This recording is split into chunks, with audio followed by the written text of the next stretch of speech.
Dad, don't be like that. It was just money. That was the first thing I heard after I saw the empty bank statement. Just money. Just like that. So cold. My son, the same boy who used to cry in my arms years ago because he couldn't sleep, was telling me that my entire life's savings, 30 years of hard work, of going without, of sacrifice, was just money. I felt the air get punched out of my chest like I'd been hit by an invisible rock. I had trusted him. I'd given him access to my account just in case something ever happened to me. And that day, the day something really happened to me, was the day I discovered who my own son truly was. But before we continue, I'd love to know if you subscribe to the channel and like this video. It really helps me see that you support me and enjoy my stories. Okay, let's get back to it. It all started on a gray, tired-feeling Monday morning. I went to the bank to check on my savings. Not because I was suspicious, but because I wanted to pay a full year's rent in advance. That way, I'd sleep soundly, knowing I had a roof over my head. I had an envelope with my documents, a pen, and the same hope I'd carried with me my entire working life. But when the bank teller looked at me with that mix of surprise and pity, I knew something was wrong. "Mr. Miller, are you sure no one else has access to this account?" "Just my son," I answered, still naive. "But he would never," she cut me off, lowering her voice. "The transfer was made by him 3 days ago, the entire balance." I just stood there, silent. I couldn't even understand what she was saying. "The entire balance?" I repeated, breathless. "Yes, sir. A significant amount wired to a travel agency for a trip to Hawaii." I remember my hands starting to shake. People in the bank were talking. Keyboards were clacking. The air conditioning was humming. But I could only hear one sentence repeating over and over in my head. "Your son emptied your account." That same afternoon, I went to find him. He lived in a modern apartment overlooking the river with furniture that smelled like new money. His wife, Claire, opened the door. "Oh, Mr. Miller," she said with a fake smile. "What a surprise. Are you here to see Daniel?" "Yes," I said, trying to stay calm. "I need to talk to him." I walked in without waiting for an invitation. The floors were gleaming. The walls were covered with travel photos, fake smiles, and exotic beaches. And there he was, my son, sitting on the sofa, phone in one hand, a glass of wine in the other. "Dad, don't make that face," he said, not even getting up. "I was going to tell you." "Tell me what?" I asked. "That you used the money?" "My money? My life savings?" He shrugged. "Yeah, but don't freak out, old man. It was for a good cause." "A good cause?" I said, feeling my voice tremble. "Yeah, I took my father-in-law on a trip. The poor guy needed to relax." I just stared at him, not understanding. "Your father-in-law?" "Yes. Now he's a real example of a father. He's always been there for us. He deserved a break." Those words, "he's a real example of a father," were a direct shot to the heart. I felt the floor disappear beneath my feet. "And what was I, Daniel?" I asked, my voice cracking. "What was I all those years?"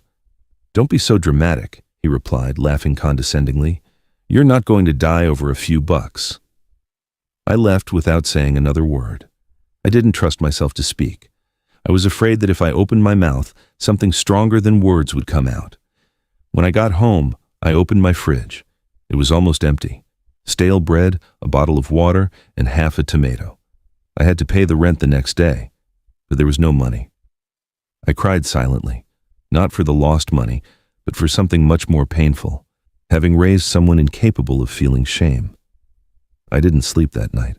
I just stared at the ceiling, remembering when Daniel was a little boy. The same boy who would hug me when he was afraid of the dark, the same one who would cry if I didn't take him to the park on Sundays. What had happened to that boy? Where was the heart I thought I had built with so much love? The next few days were agony. The landlord came to collect, and I had to admit I couldn't pay. "You have 1 week, Mr. Miller," he said, not harshly, but without compassion. I went out onto the balcony and looked at the cloudy sky. The city moved below, indifferent to my tragedy. I was an old retiree with empty pockets and a broken soul. That's when I remembered something. A folder tucked away in a drawer from my years at the bank. Old documents, signatures, names, accounts I never fully closed. I pulled everything out and spread it on the table. Among them, a yellowed sheet of paper caught my eye. A secondary account, in my name, created in 1991. I had never touched it. I didn't even remember opening it. The next day, I went to the bank with no real hope, just acting on instinct. When the young woman at the counter entered the number into the system, her expression changed. "One moment, please, Mr. Miller," she said, and went to get the manager. He returned with a folder in his hand and a slight smile. "It's been a long time since we've seen one of these, Mr. Miller. Your account is still active and has been accumulating investment dividends." I looked at him confused. "Dividends?" "Yes. A capital fund that's been accumulating compound interest for over 30 years. The world seemed to stop. He kept talking, but I wasn't listening anymore. I was only thinking about one phrase that ran through my mind like an electric current. My son thinks he left me with nothing, but what he didn't know was that the bank was still holding something for me. And in that instant, I knew the story wasn't over, it was just beginning. They say memory is a house without locks. You wander in by accident, and by the time you realize it, you're trapped inside. That's what happened to me that night. While the manager talked about accumulated funds and compound interest, I wasn't thinking about money. I was thinking about my life, about what it cost me to scrape together every dollar that, because of my son's whim, had just vanished like dust in the wind. Every number on that old statement had a face, a memory, a piece of me. I left the bank with a strange feeling, half relief, half suppressed rage. I didn't know yet what that old account meant, but something in me, a spark I thought had died, began to glow. I walked through the downtown streets, the sun beating down on my neck, and without really knowing why, I ended up in front of the building where I had worked for almost my entire life. Atlantic Bank, my second home for over 30 years. I got old there. I became a father and a widower there, all at the same time. I remembered my first years. I was young, naive, with a beautiful wife and a son who was just learning to walk. We didn't have luxuries, but we had faith. Every morning, I'd get up before dawn, put on the same white shirt Lucy had ironed so carefully, and head out with a coffee in my hand, promising her that soon we'd have a house with a yard. We never did get that house, but she always believed me, and that was enough. Lucy died when Daniel was 8. A car accident on the highway, a rainy night, and suddenly the whole world turned gray. I remember the hospital, the phone call, the silence in the hallway, the smell of disinfectant. I remember looking at my son and promising him, my voice breaking, that he would never want for anything. And I kept that promise, even when it left me empty. Daniel grew up among utility bills, lunchboxes packed at 6 in the morning, and homework corrected after a double shift. Sometimes I'd fall asleep at the table while he did his assignments. Other times, I'd sell my vacation days to pay for his school supplies. When I bought him his first bicycle, I had to pawn my watch. I never told him. It was my pride to see him happy, and if something hurt me, I kept it silent. I always believed that love was shown by enduring. So I endured. When he turned 18, he got into a private university. I was working in the bank's investment department by then. I knew the accounts, the funds, the interest rates. I knew how to move money without risking it. And that's when I started putting a small part of my salary into an alternate account. Not for me, for him, for his future. So that one day he could have what I couldn't give him. It was my way of saying, "Son, your hard work is worth it." I never imagined that decades later, that same account would become my only defense. Daniel was always smart, charismatic, ambitious, quick with words. People admired him, and so did I. I felt proud watching him walk with his college degree. I thought I had succeeded. I thought my sacrifice had been worth it. But pride has a price. You think you're raising them with love, but sometimes what you're really raising is arrogance. I didn't teach him the value of work. I taught him the value of the result. And that was my mistake. Because when you grow up getting things without a fight, you start to believe you're entitled to everything. I remember the day he moved in with Claire, his wife. He didn't ask for my opinion, he just told me. She always looked at me like I was a piece of old furniture, an inconvenient presence. "Your father is so simple," she told Daniel once, thinking I couldn't hear. Simple. Maybe she was right. I never knew how to dress like the others, or speak in fancy phrases. but my simplicity held all the love in the world, a love she never understood. Over time, Daniel changed. He stopped visiting, stopped calling, stopped telling me about his life. I'd make excuses for him.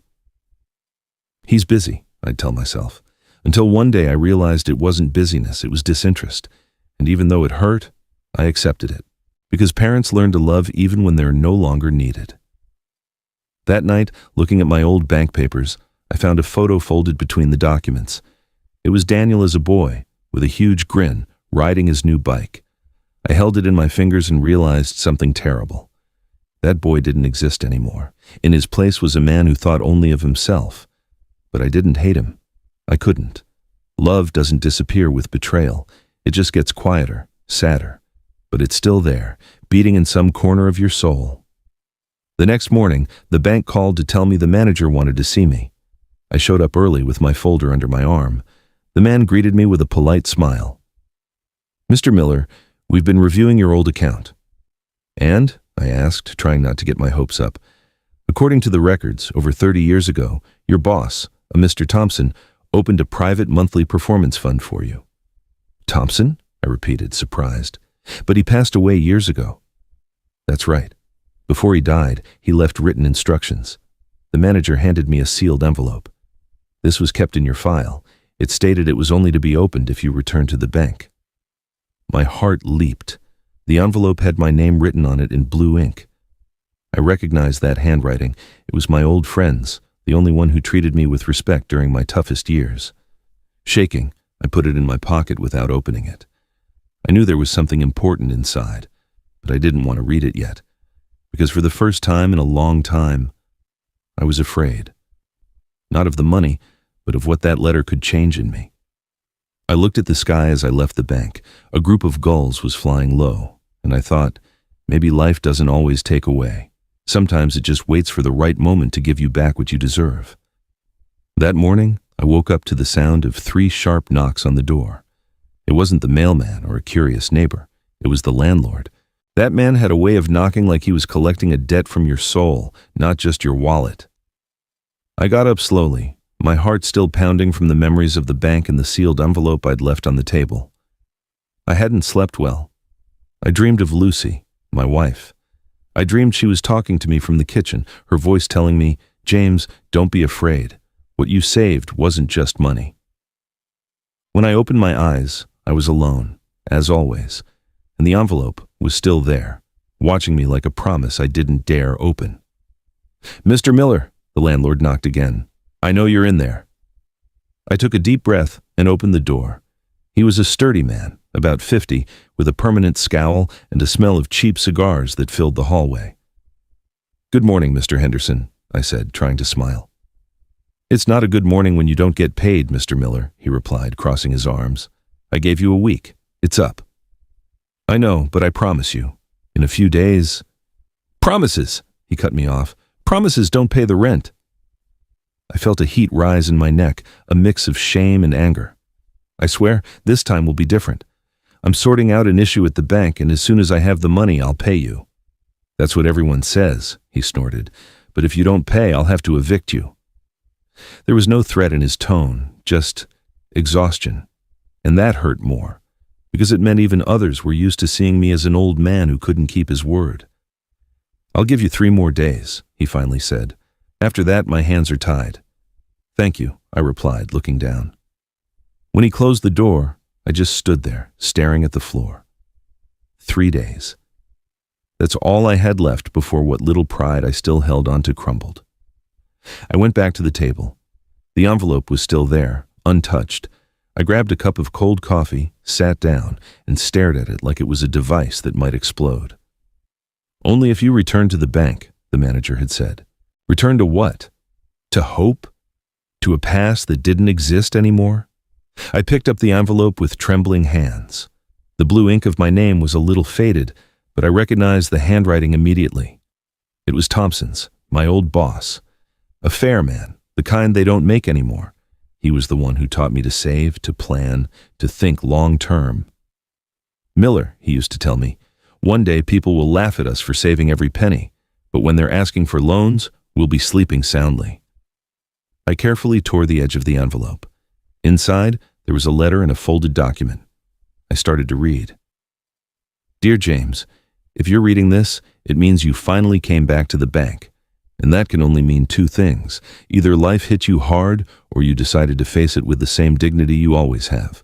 30 years ago, we opened a savings account in your name, but I never told you that when I retired, I converted it into a protected long-term investment fund. I did it without telling you because I know you. You would have wanted to spend it on Daniel, and this money was meant for you. The contract has inheritance clauses, accumulated interest, and most importantly, it's linked to a preferred share in the bank. If one day everything falls apart, this account will be your life raft. Your friend, Robert Thompson. I sat there, motionless. I read the letter 3 times, unable to believe it. A fund, 30 years of returns, a contract signed by someone who had been dead for over 2 decades. I picked up the attached document. It was a summary of movements with a number on the bottom line that left me breathless. It wasn't a fortune. It was something much better. Security. The equivalent of several years of rent, food, and peace of mind. But that was the irony. My son had emptied my main account and in doing so had unknowingly opened the door for me to find another, one he could never touch. I didn't eat dinner that night. I wasn't hungry. I just sat by the window, listening to the distant sound of traffic. I thought about Daniel. I thought about Claire, his wife, about their arrogance, and I thought about how easy it would have been for me to go to the bank, transfer that money to my checking account, pay the rent, and move on. But I didn't. Because something inside me said this story wasn't over. That maybe, for the first time in my life, I had a chance to teach my son what it really means to lose. I looked at the empty envelope, folded on the table. I put it inside my jacket like protecting a newly found heart. Then I turned off the light and lay down in the dark. As sleep finally came, I heard Thompson's voice in my head, clear, firm, almost paternal. James, justice doesn't always come from a courtroom. Sometimes it comes from time, and time always collects its debts. I smiled in the darkness. The clock struck 2 a.m. I had 3 days until the eviction, but for the first time in a long time, I wasn't afraid. Because the old man everyone thought was defeated was just starting to wake up. The sunrise came with a different kind of light. For the first time in weeks, the sun felt kind. I got dressed in the same worn-out shirt as always, the one Lucy had mended before she died, and put the envelope from Thompson in the inside pocket of my jacket. As I looked in the mirror, I saw something in my eyes I hadn't seen in a long time. Determination. I was no longer an old man waiting for the world to pity him. I was a man ready to understand why life, after taking so much, was finally giving something back. I walked to the bank. The air smelled like fresh bread and old hope. Each step echoed my past, the sound of the marble floor, the voices of the staff, the murmur of impatient customers. It was like coming home after a war. The young woman at the counter, the same one who had helped me days before, recognized me immediately. Mr. Miller, the manager was expecting you. Please, go right in. The manager's office smelled of wood polish and history. On his desk was a folder with my name and an old Atlantic Bank seal. The man, a Mr. Davis, greeted me with a professional but sincere smile. Thank you for coming in, Mr. Miller. Your case is particular. I'm not surprised, I replied. Nothing in my life has ever been easy. He smiled respectfully. Please, let me explain. This fund was created 32 years ago with an initial deposit of $10,000 under a special program that no longer exists. Yes, I remember it, I said. My boss, Mr. Thompson, managed it. Exactly. He left very specific instructions before he died. He opened the folder and took out a document with Thompson's original handwriting and signature. Look at this. I leaned in to read. The holder, James Miller, may only access this fund in the event he has lost all his primary assets. At that time, the bank must release the capital and its accumulated interest, as well as the associated preferred share. This fund cannot be transferred, sold, or shared until his death. Its sole purpose is to guarantee a dignified old age for a man who dedicated his life to work and honesty. I felt a lump in my throat. Thompson had left me an invisible shield, insurance against betrayal, even from my own son. "And what does this preferred share mean?" I asked. The manager nodded. "It means you are not only the beneficiary of the fund, you are also a symbolic co-owner of the bank, a 0.5% hereditary stake." I stared at him, not understanding. "I'm sorry, what?" "That's right. It won't make you a millionaire, but it does give you the right to vote in certain internal decisions and to receive annual profit-sharing benefits." "And all of this was just sitting here for 30 years?" "Exactly. Untouched." I sat there in silence, looking at the document. The yellowed paper seemed to glow under the office light. It was as if Thompson was speaking to me from another time, teaching me a lesson I was only now able to understand. Value isn't always in the money, but in what you represent. The manager offered me the papers to access the fund. "We can transfer it immediately, Mr. Miller." I thought of the landlord, the debt, the empty fridge. I also thought of Daniel and Claire laughing in some expensive restaurant with no idea what was about to change, but I didn't sign. "Not yet. I'd prefer to wait," I said calmly. The manager looked up. "Wait?" "Yes. I want to fully understand how all this works." "As you wish," he replied, surprised, "but the money is available." "I know, but I don't want to use it just to pay bills." He nodded with a look of respect that needed no words. I stood up, shook his hand, and put the papers back in my jacket. I could feel their weight, not as a burden, but as a promise. When I left the bank, the world looked different. The people walked the same, the cars passed the same, the noise was the same. But inside me, something had shifted.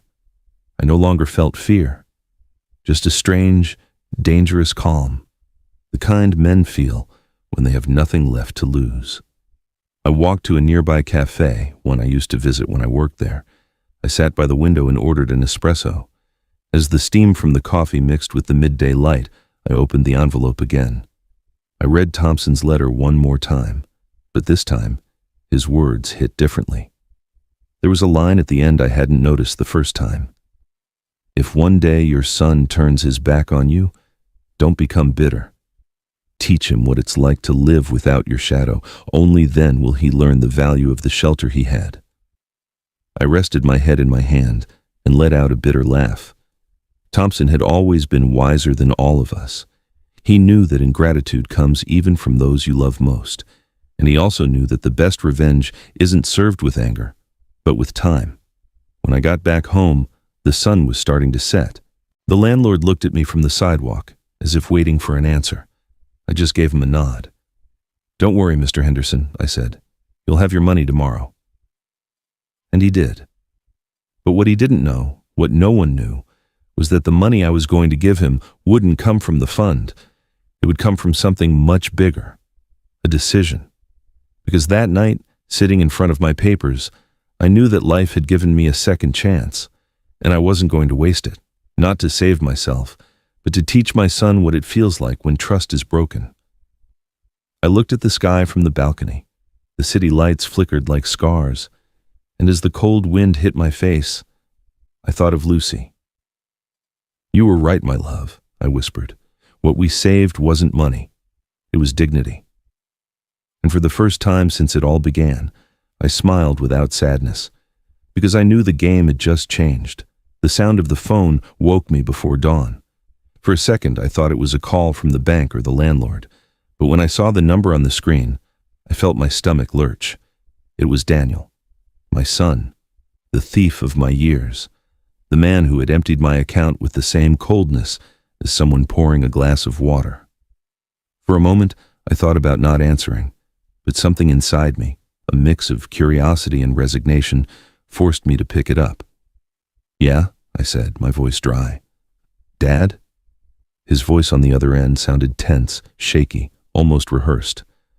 "I need to see you." I didn't ask why. I didn't say anything. I just replied, "Come whenever you want." I hung up, and in that instant, I knew the game had begun. An hour later, I saw him cross the street from my window. He was wearing an expensive suit, but his face was different, pale, with dark circles under his eyes. This wasn't the arrogant son who looked down on me. This was a man beginning to reap what he had sown. He knocked on the door softly, with the fake delicacy of someone who needs something. "Come in," I said without getting up from my chair. He walked in, looking around at everything, as if searching for proof of my misery. His eyes stopped on the table where Thompson's envelope still rested, open, next to the fund's documents. I saw his expression change for a second, though he tried to hide it. "What is that?" "Dad?" "Nothing that concerns you," I replied, my tone flat. "Sit down." He sat across from me, crossing his legs, faking a calm he didn't feel. "I came to talk to you," he said. "You're already talking." "Look, Dad," he lowered his voice theatrically. "I know I failed you. I made a mistake." "A mistake?" I interrupted. "Emptying your father's bank account isn't a mistake, Daniel. It's a choice." He was silent. Shame was never his strong suit. "Claire convinced me," he said suddenly, as if that absolved him. "It was her idea. She said we needed to do something for her father, that the man was sick." "And you? What did you say?" I said maybe you'd understand." "Understand that you stole my life?" He didn't answer. His eyes were looking for any crack to escape through. "Look, Dad, I came to ask for your forgiveness," he finally said, placing his hands on the table. "Forgiveness? Or help?" I asked. He swallowed. His silence was the answer. I leaned back in my chair, studying him. I wanted to hate him, but I couldn't, because in his tired eyes, I saw something I recognized. Fear. The same fear I had when I was young and didn't know if I'd be able to feed him, except my fear was born from love. His was born from selfishness. "We lost everything, Dad," he finally confessed. "Claire left. My father-in-law got sicker and we went into debt. The bank closed my accounts. I have nowhere to stay." I felt a chill. The bank. Sometimes life doesn't need our help to serve justice. "And what do you want me to do?" I asked calmly. "I just need a loan, Dad. A little help. I promise I'll pay you back." I laughed. I couldn't help it. A short, dry, bitter laugh. "A loan," I repeated. "You emptied my accounts, Daniel. You left me without a roof, without food, and now you're here asking me for a loan. Don't talk to me like that, Dad. I'm desperate. And I was desperate when I went to the bank and saw my account was empty. But you were on a beach, toasting with champagne." "That was a mistake," he insisted. "I won't do it again." I looked at him hard. I saw his jaw tremble, his restless hands, his shallow breathing. He was a liar caught in his own web. "You know, Daniel," I said slowly, "sometimes life forces you to see things from the other side. You robbed me thinking you were killing me, but thanks to that, I discovered something that neither of us knew existed." "What?" he asked, confused. "An opportunity." I picked up the envelope and put it in the desk drawer. His eyes followed it like a hungry animal smelling meat. "Is that money, isn't it?" he asked in a low voice. "No," I replied, looking him straight in the eye. "It's something more valuable. It's justice." His face hardened. "Dad, you can't just leave me out here like this." "And you? What did you do when I had nothing to eat?" I shot back. "You turned your back on me, Daniel, but I don't hold a grudge." "So you're going to help me?" he asked, hopeful. "Of course I am," I said with a small smile. "I'm going to help you understand the value of what you lost." He frowned, confused. "I don't understand." "You will? Soon." He stood up abruptly, offended. "Always the same, Dad. Always with your lectures. That's why people walk all over you." "No, son," I said quietly.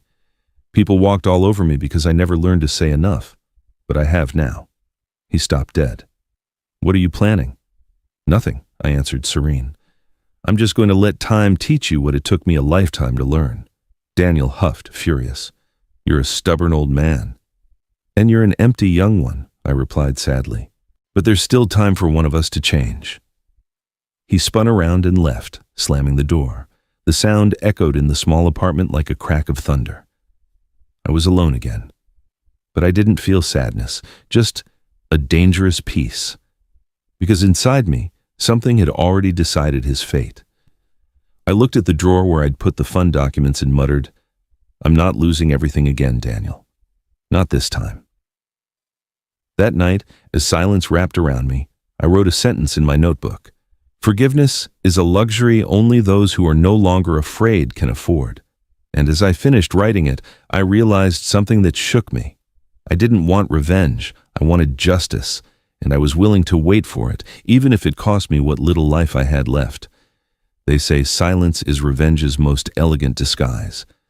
That phrase, one I heard on the radio many years ago, became my guide over the following weeks. I didn't say anything. I didn't confront him. I didn't yell. I just waited. And while Daniel thought I had forgiven him, I was watching his every move with the precision of a watchmaker. 3 days after our conversation, he called again. "Dad, can we talk?" His voice was softer, almost affectionate. "Of course, son," I replied, as if nothing had happened. "Come by whenever you want." He arrived with a bag of bread, 2 coffees, and a smile that didn't fool me for a second. "I brought breakfast," he said, setting the things on the table. "Like old times." It was funny. When guilt disguises itself as affection, even bread tastes like a lie. But I feigned gratitude. "Thank you, son." I poured him a coffee and offered him a seat. "I'm glad to see you like this. Calm." "I'm trying to put things back together," he replied, looking at the floor. "That's good," I said. "There's always time to do better." He nodded, and for a few minutes, we talked like 2 strangers trying to look like a family. He talked about his job, how he had lost his position, how he was now looking for new opportunities. And in every word, I noticed the fear hidden behind his voice. Not fear of losing me, but fear of being cut off from my money. Inside, my mind was already working silently. I had a fund, an envelope, and a share in the bank that changed everything. But I wasn't planning on using any of it to save him, not yet. So, I started my strategy with something simple: feigned trust. I asked him if he needed to stay with me for a few days. He pretended to hesitate. "I don't want to bother you, Dad." "You're no bother, son," I said in a steady voice. "This house could use some noise." He accepted. And that night, he slept in his old room again, the same one where he used to hang drawings on the wall and dream of being an astronaut. Now, instead, he slept like a thief seeking refuge in the house he robbed. Over the next few days, I watched him without saying a word. I watched how he riffled through my papers when he thought I wasn't looking, how he opened drawers, how he feigned curiosity, and above all, how his gaze always landed on the same spot, the drawer where I kept Thompson's envelope. One afternoon, I found it ajar. The envelope was where it should be, but it had been moved. I smiled, not in anger, but in confirmation. It was like watching a child reach for a flame, not knowing it will burn. We had dinner together that night. I made lentils, like in the old days. "Remember when your mother used to make these?" I asked. Daniel looked up, uncomfortable. "Yeah," he muttered. "I liked them." "Me too," I replied. "She always said life was like this dish. If you have patience and know how to wait, it eventually turns out sweet." He didn't answer. He just kept eating. I, on the other hand, savored every second of that dinner. Not out of revenge, but because I knew I was taking my role back. The father had returned. That same night, when he was asleep, I turned on my desk lamp and opened an old notebook. I started writing with the calm of someone drawing a map. Objective: to teach. Method: time, tools, the truth, dignity, and silence. I didn't need to yell or humiliate him or return the damage with more damage. I just had to let life do its part and give it a little nudge in the right direction. The next morning, I went to the bank. I asked to speak with the manager, Mr. Davis. "I want to update my contact information," I told him. He looked at me politely. "Of course, Mr. Miller. Do you wish to register any beneficiaries?" "Yes," I replied, "a new one." "Your son?" "No," I smiled calmly. "I'd prefer to put down another name." I gave him the name of a person I never expected to mention in this context. Helen Martin. My neighbor from the 4th floor, a kind widow who had helped me with my groceries for years and always greeted me with a sincere smile. She, not Daniel, would be my temporary beneficiary. The manager raised an eyebrow. "Are you sure, Mr. Miller?" "More than ever." Back at home, Daniel was cleaning the patio. It was his way of performing his redemption. "I've been thinking about looking for a job, Dad," he said in a repentant tone. "That's good," I replied. "Work teaches you what money hides." I watched him as he spoke. I noticed how his voice was searching for approval, how he needed to feel that he could still win me over. and I understood something that pained me deeply. My son wasn't looking for forgiveness. He was looking for power. That night, as I washed the dishes, I remembered Thompson's words. Teach him what it's like to live without your shadow. I decided the time had come. 2 days later, I suggested he go to the bank with me. I want you to help me with some paperwork, I said, feigning innocence. He smiled. Of course, Dad. Whatever you need. We walked together, like a father and son, but with an invisible ocean between us. When we arrived, the manager greeted us respectfully. Good morning, Mr. Miller. Good morning, I replied. This is my son. A pleasure, said Mr. Davis. Daniel looked around with greedy eyes. He knew we were there for something important. I signed some papers, pretended to review others, and then said my goodbyes. On the way home, I told him, well, that's done, son. All settled. And the money? He asked, trying to sound casual. Oh, that'll come later, I replied with a half-smile. When the time is right. He didn't ask any more questions, but his look betrayed him. He knew he would be back, and I was waiting for him.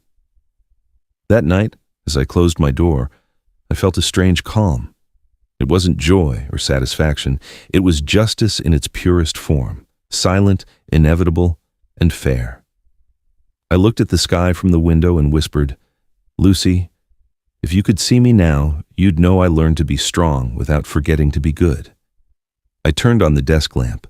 I opened my notebook and wrote a single sentence.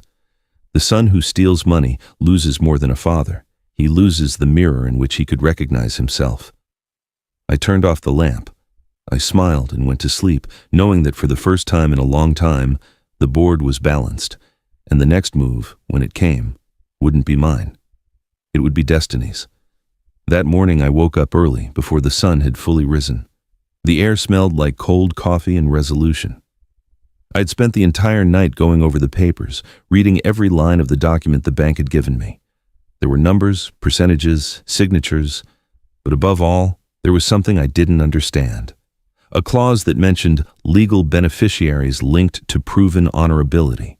And that phrase, as strange as it was intriguing, wouldn't leave me alone. I knew there was one person who could help me decipher it. Edward Bennett, an old colleague from the bank, a retired lawyer with whom I had shared coffee, laughs, and silence for over 20 years. He knew Thompson, my late boss. If anyone could explain the true purpose of that fund, it was him. I called him, and as soon as he heard my voice, he knew something was wrong. James, what happened? You haven't called me with that tone in years. I found something, I said. Something my boss left me before he died. Thompson, he murmured, surprised. That man was always a visionary. Come see me. He gave me his address. He lived in a small, older house in a quiet part of the city. When I arrived, I found him sitting on his patio, an iced tea in his hand and the same old smile. The years had stooped him, but his eyes were still sharp as a razor. So Thompson came back from the great beyond to give you more work, huh? He joked. I chuckled, though without much humor. I took out the envelope, the documents, and the letter. I want you to read these, Edward. I need to know if this is what I think it is. For almost an hour, he reviewed every page with a small magnifying glass. His eyes moved quickly with concentration. Every so often, he would frown or nod in silence. I waited without saying a word, listening only to the birdsong and the sound of the wind moving the leaves of his lemon tree. Finally, he set the papers on the table and looked at me, hard. James, this isn't just a fund. What do you mean? It's a wealth protection structure, something they used to do in the 90s. Very rare, very specific. I don't understand. Thompson set this up as a kind of legal shield. If anyone tried to take possession of your assets, be it a third party, a family member, or even an entity, the fund would automatically activate in your favor. I stared at him, holding my breath. You mean? Exactly, he nodded. It means that if your son, for example, illegally accessed your account and emptied your savings, this fund now makes you the priority creditor for any subsequent action taken to your detriment. Priority creditor? In plain English, the bank is obligated to protect you, and anyone who stole from you is now in a position of legal debt to you. I was speechless. I couldn't believe it. Thompson, without knowing it, had left me a tool to defend myself even from the betrayal of my own son. Edward smiled tenderly. Thompson always said you were too good, James, that the world would take advantage of you. And he wasn't wrong, I replied bitterly. No, but he left you insurance, not just financial, but moral. Look at this additional clause. He pointed to an underlined paragraph. The holder may decide the final destination of the fund, provided it serves to honor loyalty, humility, or justice. And what does that mean? It means you decide who to reward and who to exclude. You can make a will for this fund, donate it, or leave it as a conditional inheritance. I stared at the paper for a long time. Every letter seemed to burn my eyes. It wasn't just money. It was a form of power. And for the first time in my life, I understood what it felt like to be in control. Edward, I said in a low voice, if I wanted to, could I leave my son out of it? Absolutely. It's completely legal. And if I wanted to leave everything to someone else? That too. You could even split it. But the condition is that it must be done while you're alive. While I'm alive, I repeated thoughtfully. He watched me in silence. James, don't use this for revenge. Thompson didn't intend it that way. I don't want revenge, I answered him. I want Daniel to learn what I failed to teach him. And how do you plan to do that? I don't know yet, but I know it has to hurt. Not in his wallet, but in his soul. Edward sighed. Be careful, my friend. When a father punishes, he runs the risk of punishing himself. I nodded. I knew that, but I couldn't turn back now. Before I left, he gave me a copy of the documents and a card with his number. Call me if you need to formalize anything. I can help you draft the change of beneficiaries. Thanks, Edward. And James, he said before I walked out, sometimes justice is slow, but it always arrives. Just make sure you're still the man Thompson believed you were. His words followed me all the way home. The sky was overcast and the autumn wind smelled of wet earth. I thought about my life, about the years wasted trying to protect a son who didn't understand the meaning of effort. I thought of Lucy, of her soft hands and her sweet voice telling me, don't let the pain make you cruel. And for a moment, I hesitated. But when I got home and saw the desk drawer slightly open, the same one Daniel had rummaged through, the doubt vanished. He had been back, and he was still looking. That night, I sat down to write a letter, not one of love or farewell, but one of warning, a moral testament. If you are reading this, son, it means life has decided to teach you what I could not. Don't look for my money, look for your shame, because what you stole wasn't cash, it was trust. And when a man loses that, not even the purest gold can buy it back. I put the letter with the documents. I turned off the light, and before I went to sleep, I made myself a promise. I would not save him again, not one more time. Time would do it for me, and I would just have to wait. The next day, the phone rang again. It was Daniel. Dad, I need to see you. This time, his voice sounded different. It wasn't fake guilt. It was fear. I smiled sadly. The silent plan was still in motion, and the clock, finally, had begun to run in my favor. I never imagined that watching my son fall would hurt me so much. Not even when he emptied my savings did I feel a pain as deep as the one I felt in those days. Because the punishment life was dealing him wasn't coming from me. It was coming from destiny. And destiny, when it settles its accounts, does not forgive. It all started a few weeks after my visit to the lawyer. Daniel stopped coming by the house. I didn't call him. I knew that if I did, I would break the silence that was punishing him more than any of my words ever could. The first rumor came from a neighbor. James, did you hear your son got fired? I just nodded. I didn't feign surprise. The bank where he worked had closed its branch and let him go with a cold letter, the kind without even a signature of thanks. His world was collapsing, and for the first time, no one was there to hold it up for him. A few days later, I heard that Claire, his wife, had left. She left with her suitcases and her daughter from a previous marriage, leaving him only a note on the refrigerator. I can't stay with a man who blames everyone but himself. And just like that, the son who once told me, "There's no room for you at the table," was left alone, sitting at an empty table. I watched him from afar. He was living a few blocks from my house, in a small apartment he had rented with what little he had left. I'd see him on the street, thinner, his face haggard. He avoided my gaze as if I were the mirror he could no longer stand to look into. And maybe I was. One afternoon, I ran into him in front of the supermarket. He was carrying a bag with old bread and 2 cans of food. He saw me, hesitated for an instant, and then lowered his head. "Afternoon, Dad," he muttered. "Afternoon, Daniel." He walked past without stopping. I didn't call out to him. I just watched him walk away, my heart tight. As I saw him turn the corner, a thought crossed my mind like a lightning bolt. Sometimes, the purest love is the one that knows how to watch without intervening. The days slowed down. I continued my routine calmly. Breakfast, read the paper, walk to the waterfront. But inside me, something was monitoring Daniel's world like a silent judge. It wasn't revenge. It was justice in its cruelest form, letting pride crumble under its own weight. One afternoon, I got a call from an unknown number. It was the manager, Mr. Davis. "Mr. Miller, I'm informing you that your son has attempted to access the system using your name." I was silent. "And?" I asked. "He tried to apply for a loan against your fund. It was blocked automatically." "Blocked?" "Yes. The protocol that Mr. Thompson activated is still in effect. No operation can be completed without your signature." I nodded, though he couldn't see me. "Thank you for letting me know, Mr. Davis." "Of course, sir, and if you'll allow me, you have a guardian angel in heaven." I hung up with a mixture of sadness and relief. My son was no longer stealing out of necessity, but out of desperation.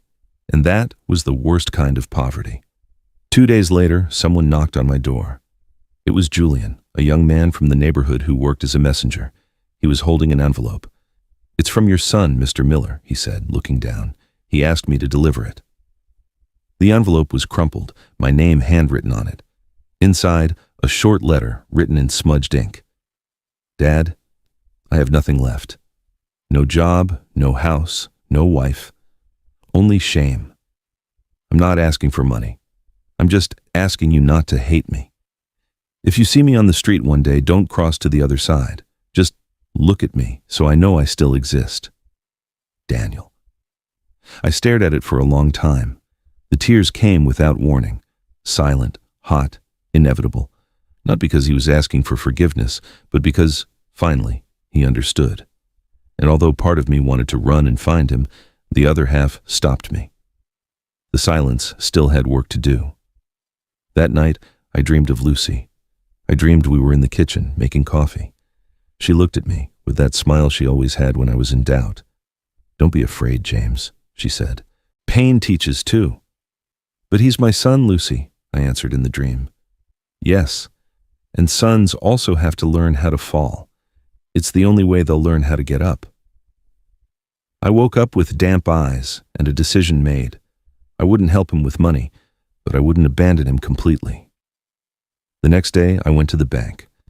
"I want to make a symbolic transfer," I told the manager. "Symbolic?" "Yes, $50.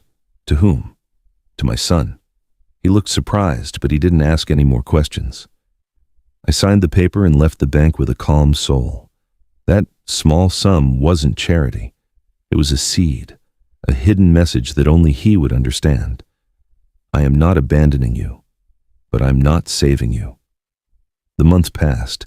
Daniel started working at an auto mechanic shop, cleaning cars. I found out from Edward, my lawyer friend, who had seen him by chance. "He's different, James," he told me. "Quiet, humble." I smiled. Maybe time is a better teacher than I was.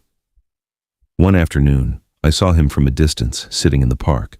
His clothes were stained with grease and his hands were cracked, but there was something new in his face. Peace. The kind of peace that only comes when you can look in the mirror without lying. I didn't go over. I just watched him. And, silently, I thanked God for giving me the strength not to intervene. Because sometimes, the wisest parents aren't the ones who rescue, but the ones who wait. That night, in my notebook, I wrote, "My son lost money, but he gained a soul. I lost my peace of mind, but I regained my faith. And the fund that Thompson left me wasn't a fund of money. It was a fund of lessons." I closed the notebook, turned off the light, and looked out the window. The moon was shining on the city rooftops, and for the first time in a long time, I felt I could sleep soundly, because I understood that my son's collapse wasn't his end. It was his beginning. A year. Exactly 1 year had passed since I had last seen my son. 12 months of silence, long nights and identical days. 12 months in which I learned that time doesn't erase wounds, but it does teach them how to breathe without hurting so much. That Tuesday dawned calm. The air smelled like rain, and the sky had that melancholy gray that reminded me of Lucy, of her days of tea and old blankets. I had decided to go to the bank to sign some papers with the manager, Mr. Davis. Simple paperwork, nothing special.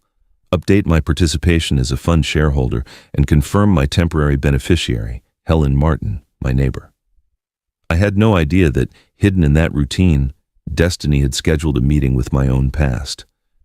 I walked into the bank with a slow, steady gait, the same as always. The new employees didn't know me, but the older ones greeted me with a mixture of respect and affection. The guard, a polite young man, opened the door for me with a smile. "Good morning, Mr. Miller." "Good morning, son," I replied with that warm tone that slipped out unintentionally. I walked down the central hall. The marble floor gleamed, the fans whirred, and the murmur of conversations filled the air with that sound you only learn to love after working for decades within these walls. It was like coming home. While I waited for Mr. Davis, I sat in one of the armchairs in the main lobby, and that's when I saw him. Daniel, my son. The same man who had emptied my account a year ago, the same one who left me without a roof or bread. He was standing at the counter, his hair shorter, a beard grown in, and a folder in his hand. He was dressed neatly, though his clothes were worn. And on his face, where there was once arrogance, there was now nervousness and exhaustion. He didn't see me at first, but when he turned, his gaze met mine. It was a moment suspended in midair. Neither of us knew what to do. He was the first to break the silence. "Dad." His voice was low, shaky, loaded with a shame I didn't recognize. I didn't answer. I just watched him. The bank suddenly seemed to fade away. It was just him and me, like two souls separated by time to make them understand. Mr. Davis came out of his office right then. "Mr. Miller," he said, shaking my hand warmly, "I was just about to call you. Please come in." Daniel took a step back, confused. You work here?" he stammered. "No, son," I replied slowly. "I don't work anymore, but a part of me still belongs to this place." I saw him frown. He didn't understand, and I was in no hurry to explain. I went into the office with Davis, but I left the door ajar. From my seat, I could still see him, waiting in the hall, folder in hand. Destiny, I thought, has a cruel and perfect sense of humor. "Here is everything, Mr. Miller," Davis said, handing me the papers. "We just need your signature to ratify your participation as a preferred shareholder." "Perfect," I replied, taking the pen. I signed calmly, while my gaze kept drifting back to the glass, to the figure of Daniel, who was still there, restless, talking to a receptionist. Davis noticed my distraction. "Is everything all right?" "Yes, fine. It's just, life sometimes insists on giving us back what we didn't ask for." He smiled, not understanding. We finished the paperwork and he put the copies in a folder. "Would you like me to walk you to the exit, Mr. Miller?" "No, thank you," I replied. "I still have one more thing to do." I left the office and walked toward Daniel. When he saw me approaching, he lowered his gaze. "Dad, I didn't know that." "You didn't know a lot of things, did you, son?" I interrupted. "But today you're going to learn one more." I motioned for the manager to come over. Davis understood immediately. "Do you know this young man?" he asked, playing along. "Yes," I said. "He's my son." The manager nodded and turned to Daniel. So you are Mr. Miller, Jr. You just submitted a loan application, correct?" Daniel turned pale. "Yes, but I didn't know he was here." "It doesn't matter," I said serenely. "Sometimes coincidences help clarify things." Davis, looking uncomfortable, reviewed the folder Daniel had submitted. "Your application has been denied, Mr. Miller." "Denied?" Daniel repeated, stunned. "But the bank cannot extend credit to someone with a history of family fraud and accounts closed due to irregularities," the manager replied in a firm voice. Daniel looked at me, his eyes wide, as if he had just discovered a terrible secret. "You did this, Dad?" "No, son," I replied calmly. You did, a year ago, when you decided to take everything from me. The silence that followed was almost sacred. I could see him swallow, see his hands shake, see his pride crumble in front of everyone. And then, without anger, without irony, I told him, when you stole from my account, you thought you were leaving me with nothing. But what you didn't know was that the bank had another account, a fund that your greed couldn't touch. A fund, he whispered. Yes, a fund my boss created 30 years ago to protect me from life and from myself. And now you're going to use it to humiliate me? No, I shook my head. You already humiliated yourself. I just came to sign the last part of the process. What process? I looked him straight in the eye. The one that turns a poor man into a free one. He didn't understand. Or maybe he did and just didn't want to accept it. He turned to the manager. Mr. Davis, I need to speak with you. Of course, but I'm afraid I can't help you, Davis said, closing his folder. The primary account belongs to your father, and he is now a preferred shareholder in this bank. Daniel's face changed. In his eyes, something appeared that I had never seen before. Respect, not fear, not envy. Respect. Dad, he said, his voice barely a whisper. I didn't know any of this. I know. I thought you had lost everything. I did, I replied, but not what you thought. What did you lose then? The illusion that my son understood the value of hard work. There was a long silence. In the back of the bank, someone was dialing a number. The hanging clock went tick-tock. The sound of the cash-counting machine seemed like a cruel reminder of what had separated us. Dad, he said at last, let me make it up to you. I smiled sadly. You can't give me back 30 years of sacrifice, Daniel, but you can still learn not to repeat them. He lowered his head. I've changed. I know, I said. I saw it in your hands. You're working now, aren't you? He nodded. At a mechanic's shop. Then stay there. Don't be ashamed. Honest work cleanses the soul. Dad, his eyes filled with tears, will you ever be able to forgive me? I looked at him for a long time before answering. There hasn't been a day that I haven't, son. But forgiveness isn't a word. It's a path. It's time for you to start walking it. When we said goodbye, there was no hug, just a handshake, firm, sincere, silent. And in that gesture, without words, I knew the lesson had landed. Before leaving the bank, I turned back to him. Daniel, I said, my voice serious, there's one more thing you should know. What? I've decided that when I die, you will not inherit my fund. I saw him flinch, but I continued. Not because I hate you, but because I don't want money to undo the lesson that pain taught you. Then, who will it go to? To someone who understands that value isn't measured in numbers. And who is that? I smiled. They don't know it yet. But one day, when you have a son of your own, you will. I walked out of the bank with a steady step. The fresh air hit my face, and the gray sky began to open, letting a ray of sun through. I stopped for a moment on the sidewalk and took a deep breath. Behind me, through the glass, I could see Daniel still standing there, looking at the floor. For the first time in a long time, I didn't feel anger. I felt peace. The cycle was closed. The father and son had traded places not to destroy each other, but to finally see each other. I walked toward the corner with the feeling that Lucy was walking beside me. I could hear her voice, soft in my memory. You did well, James. You didn't punish him.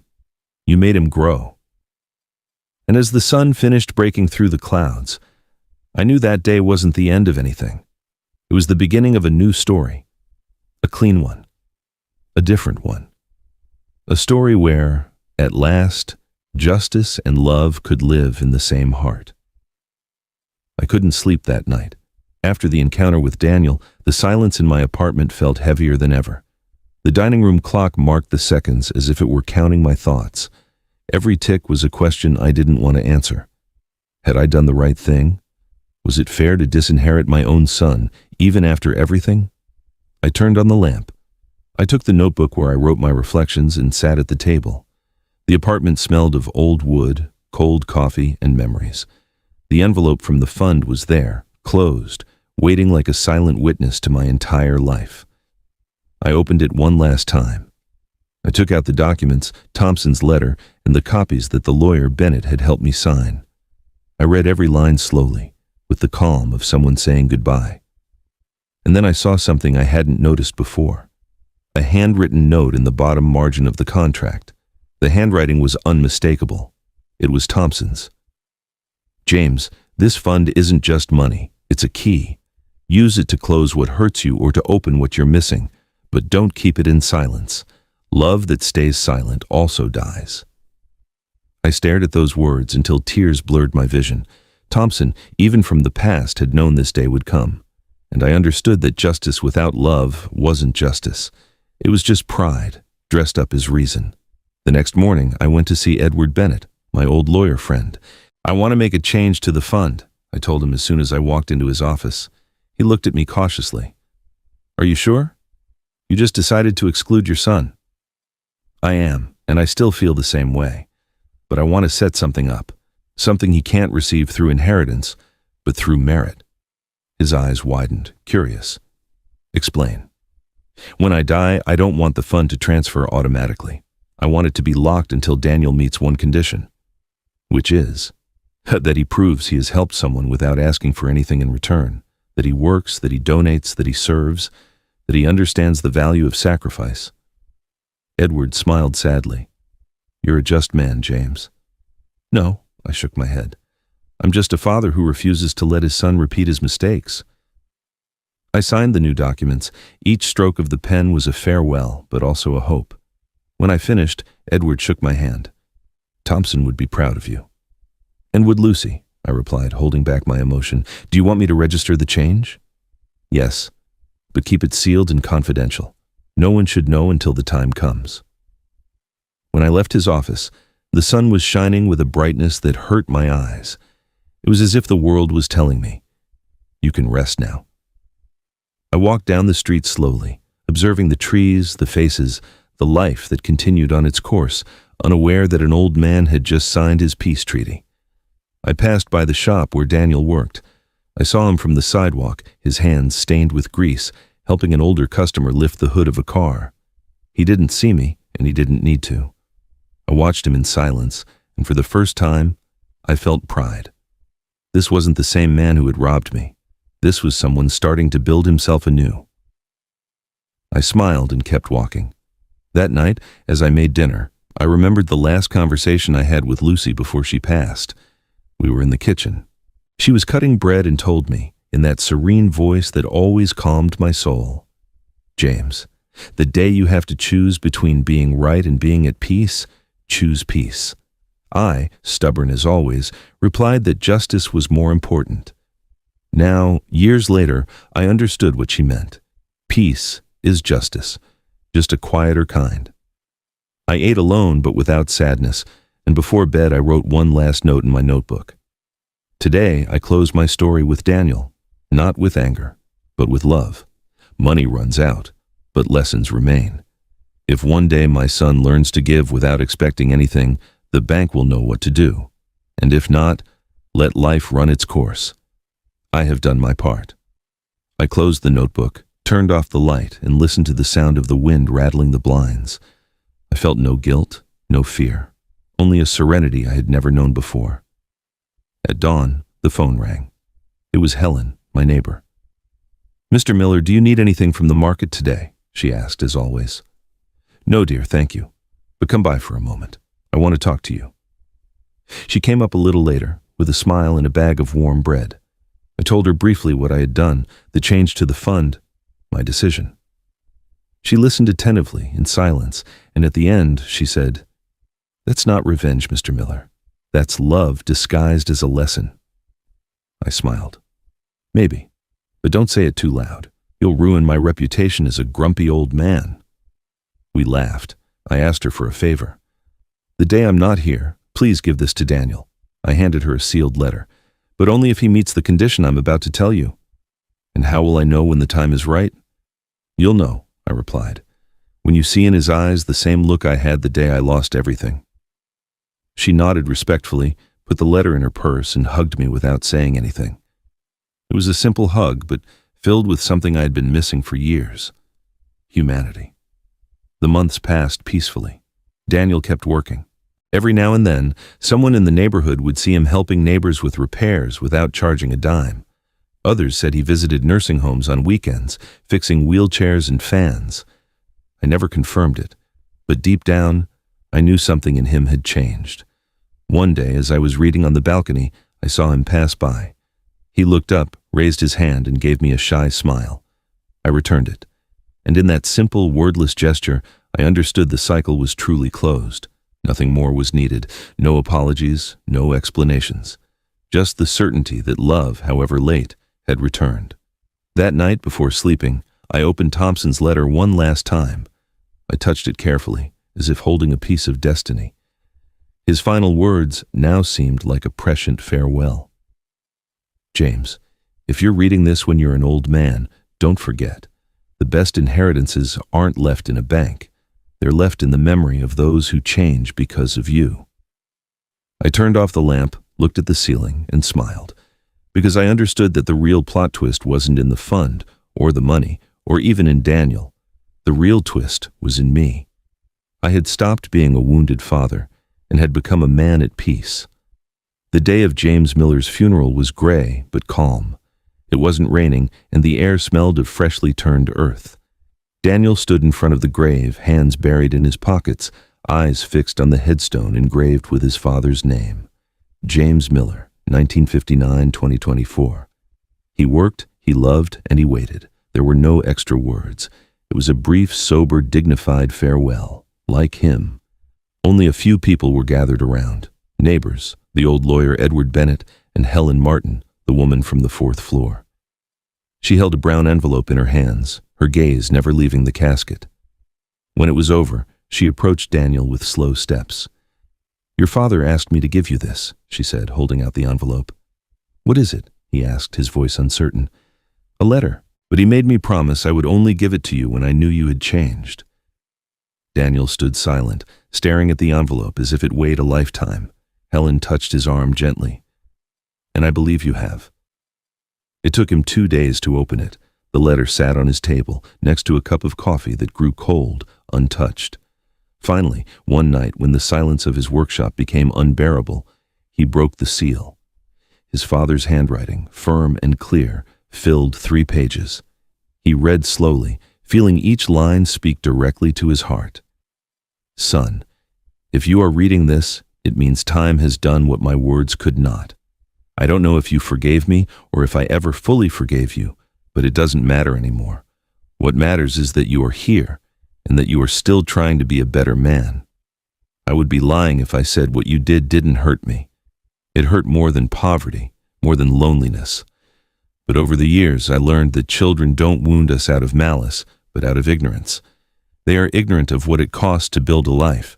They are ignorant of how much it hurts to see the love you give wasted. That's why I didn't punish you. I just waited. Because time, my son, teaches what no father can teach by force. I left something prepared for you. Not a fund, not money, but a condition. When you help someone in need without expecting anything in return, when you feel you are doing it out of conviction and not for redemption, the bank will know. And that day, without you having to ask, they will give you what is yours. Not by inheritance, but by merit. If that moment never comes, don't blame yourself. You will have already received what I truly wanted to leave you, the chance to change. Remember this, Daniel. Love isn't shown when you give, but when you are able to lose without being destroyed. Your mother would be proud if she could see you now, and so am I. With love, your father, James Miller. When he finished reading, Daniel let the letter fall to the table. The tears he had held back for years finally found their way out. They weren't tears of guilt. They were tears of understanding. He stood up, opened the window, and looked at the sky. The clouds had cleared and a soft light was filtering through. For the first time in a long time, his breathing felt light. That same week at the workshop, an elderly man came in with an old car and an exhausted face. "I don't have the money to fix it right now, son," he said humbly, "but I need to get my wife to the hospital." Daniel looked at him, thought for a moment, and replied, "Don't worry about it. I'll fix it." He spent hours under the car, cleaning, adjusting, welding parts. When the engine roared back to life, the old man hugged him, tears in his eyes. "God bless you, kid." Daniel just smiled. He didn't ask for anything, and that night, walking home, he felt a deep, new, different kind of peace. 2 days later, he got a call from the bank. A formal voice spoke on the other end. "Mr. Daniel Miller." "Yes?" "We are informing you that your account has been reactivated in accordance with a special clause in the patrimonial protection fund of your father, Mr. James Miller." What? "Your father left specific instructions. The fund was to be released once a condition was met." "What condition?" The voice on the line softened, becoming almost human. "To help without expecting reward." Daniel stood in silence. He looked at the letter on his table and smiled through his tears. Then, "I already met it." That night he went to the cemetery. He left a flower on the grave and said in a low voice, "You did it, Dad. I learned." The wind blew softly through the cypress trees, and for an instant he could have sworn he heard a distant familiar voice whispering in the leaves. "I knew you would, son." And for the first time, Daniel felt he was no longer alone or poor or lost, just at peace. "It's been 15 years since I buried my father. 15 years since I opened that letter that changed my life forever." Sometimes I think he didn't really leave, that his voice is still hidden in the simple things of everyday life, in the noise of an engine I'm fixing, in the smell of fresh coffee, in the silence of dawn before anyone else is awake. I have a son now. We named him James, after him. And every time I watch him sleep, I wonder if one day he'll judge me the way I judged my father. Maybe. Maybe that's how life works. It takes years for sons to understand what their fathers kept silent. After his death, everything changed. The bank fund was released, and with it, the chance to start over. I didn't use that money to buy cars or houses like I would have before. I used it to build a small community workshop where underprivileged kids can learn mechanics, carpentry, and electrical work. I named it the James Miller Foundation, a workshop for dignity. The first day we opened, I put his photo on the wall, right by the entrance. It's the same one he had at home, him in his gray suit, a discreet smile, and that look in his eyes that seemed to know everything without having to say it. Every time a kid walks through that door, I introduce them to my father with pride. I tell them, "He taught me that work doesn't just feed you. It cleanses the soul." At first, many of these kids arrive lost, just like I once was. Some come with criminal records, others with stories of abandonment, of mistakes, of broken pride, and in each of them, I see a little of myself. So I don't judge them. I just teach them, the way my father taught me, through silence. Sometimes, when I'm alone in the workshop, I talk to him. I tell him how things are going, about the kids who graduated, the families who got back on their feet. I tell him his legacy wasn't left in the bank or in some papers, but in every hand that learned to fix something broken. And in those moments, I feel his presence, as if he were sitting across from me, smiling with that serene look that used to irritate me so much as a kid. Helen Martin, the neighbor who gave me his letter, is still alive, though she can't get around well anymore.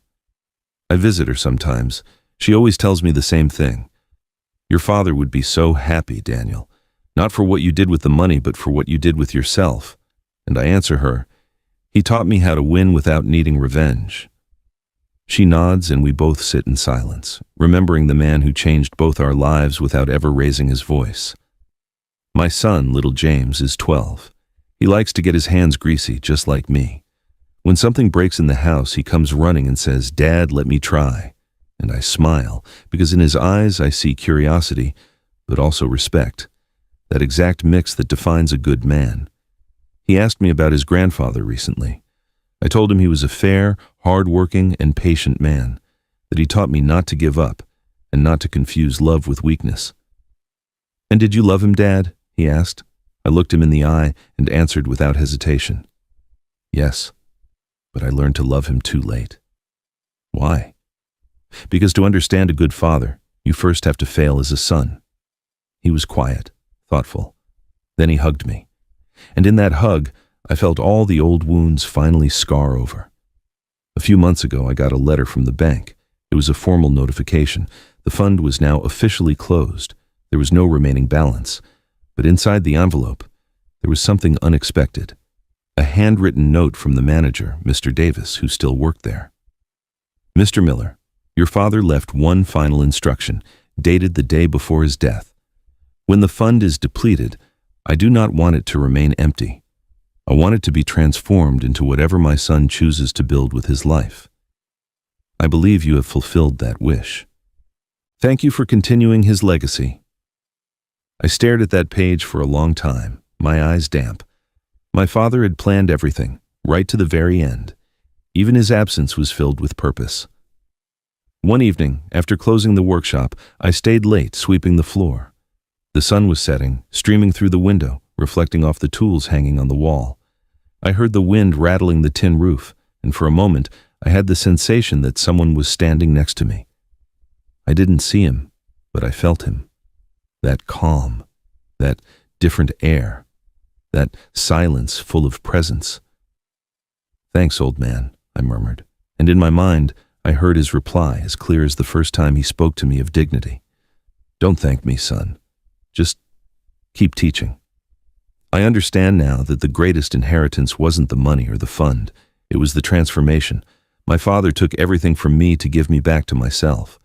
And though it took me years to understand it, today I know that it was his purest act of love. The cycle is complete.